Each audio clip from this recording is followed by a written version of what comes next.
నేను నీకు ప్రియమా? నేను నీకు ప్రియమైన కుమారుడా? నా జీవితం ఏంటి, నా మనసు ఏంటి, నా ప్రవర్తన ఏంటి, నా క్రియలేంటి, నా ఊహలేంటి? చెడిపోయిన నన్ను చూసి ఏంటి ఈయన ఓ నా ప్రియమైన కుమారుడా? ఆ స్వరాన్ని అదే ఇది పేరు పెట్టి నన్ను పిలిచి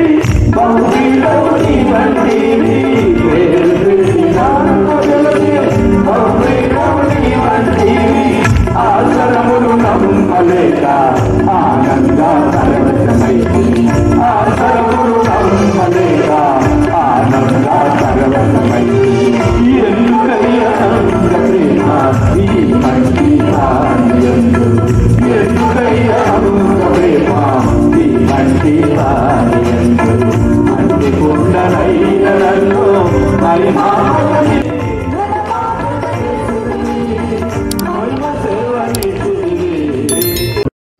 జీవితంలో క్రొత్త నిబంధనలో ఆజ్ఞలంటే ఎక్కడున్నాయి? యేసయ్యలోనే మనం ఆజ్ఞలు చూస్తాం. ప్రభు అయిన యేసుక్రీస్తులో ఆజ్ఞలు, ఆయన ఏమి మాట్లాడారో అవన్నీ మనం చదువుకోవటమే. ఏం చెప్పాడు? క్షమించు, అదొక ఆజ్ఞ. నువ్వు తగ్గించుకో, అదొక ఆజ్ఞ. నువ్వు దేవునికి విధేయపడు, అదొక ఆజ్ఞ. నువ్వు శత్రువును కూడా ప్రేమించు, అది ఒక ఆజ్ఞ. నీ ఆస్తిని వదిలేయి, అది ఒక ఆజ్ఞ. ఇలా యేసయ్య చెప్పిన ఆజ్ఞలు ఉన్నాయి.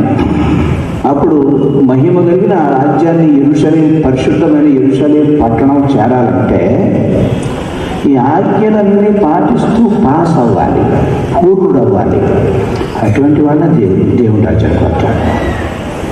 అయితే ఈ ఆజ్ఞలు పాటించనీయకుండా సాతాను, దురాత్మలు పోరాడుతూ ఉంటాడు. పాపాత్ములైన వారికి ఏ పోరాటాలు లేవు.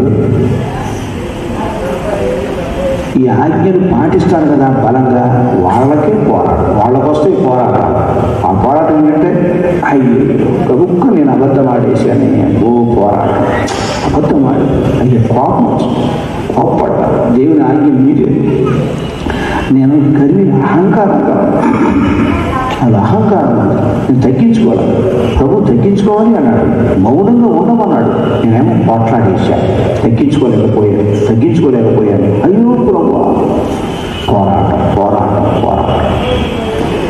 ఇది పరిశుద్ధంగా ఉన్న వాళ్ళకి.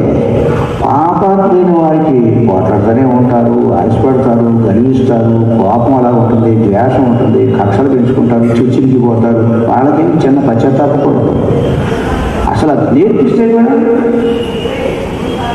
అది పాటించాలి. అలవాటు అయిపోయింది.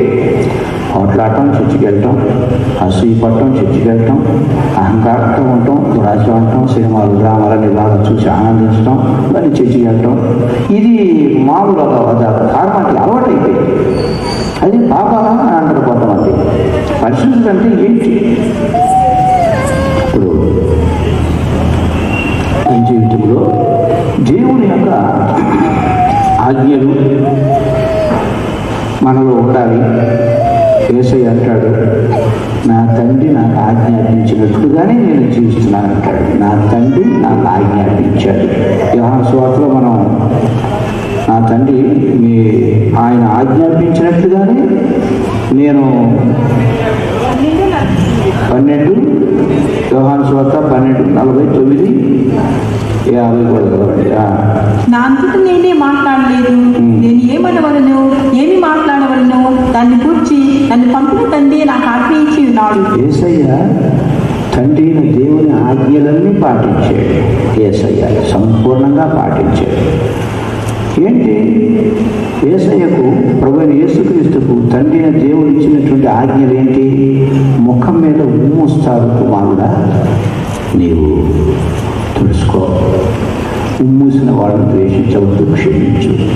కొరడాతో నిన్ను కొడతారు, పచ్చిగా పెడతారు, దుర్మార్గులు అంటాడు, నిన్ను బాగా నిందర వేస్తారు.